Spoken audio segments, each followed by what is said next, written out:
اور آپ کو پتہ ہی الحمدللہ غریب کا بچہ گورنمنٹ کے اسکولوں میں پڑھتا تھا اور یہاں پر دانش اسکول بھی بنائے گئے، ان کا بجٹ اور ایک ہمارے ہائی اسکول کا بجٹ وہ میرے خیال 200% 300% فرق تھا، لیکن ان کی تعلیم اور میرے عام اسکول کے بچے کی تعلیم بڑا فرق ہے۔ اگر بورڈ میں پوزیشن آتی ہے تو الحمدللہ گورنمنٹ کے اسکولوں کی آتی ہے۔ تو ہم نے کہا تھا ہم مناظرہ کرنے کے لیے تیار ہیں کہ آپ جس طرح فیسیلیٹیٹ وہ دانش اسکول کو کر رہے ہیں کہیں ہمارے اسکولوں کو بھی کر کے دیکھیں۔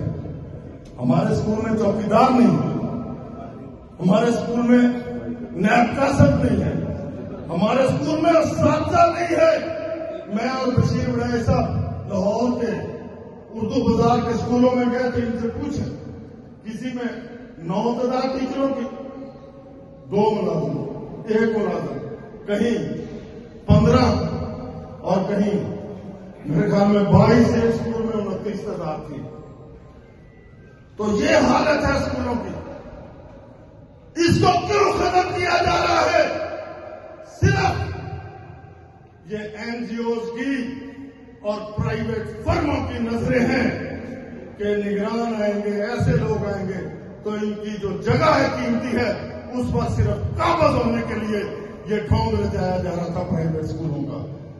اور میں حقیقت قیادت کو اور گجرانوالے کے ملازمین کو سلام پیش کرتا ہوں کہ انہوں نے باہمت ہو کر کردار ادا کیا اور اسی وزیر اعلیٰ کو کہنا پڑا کہ پرائیویٹیشن دور دور سے نظر نہیں آ رہی۔ یہ آپ کی ضرورت تھی، یہ آپ کی قیادت تھی۔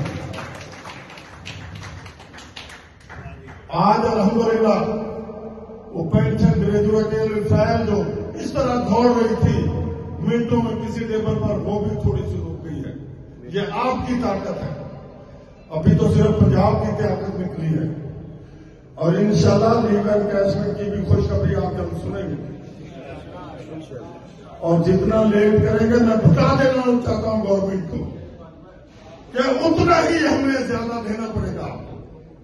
اور اگر یہ کسی کی خام خیالی ہو کہ شاید تنخواہ دیں یا ادھر ادھر کر لیں تو یہ خام خیالی ختم ہونی چاہیے وزیر اعلیٰ صاحب۔ اور ان کے سرپرستوں کو میں بتا دینا چاہتا ہوں ہم نے تحریک مؤخر کی ہے، ختم نہیں کی۔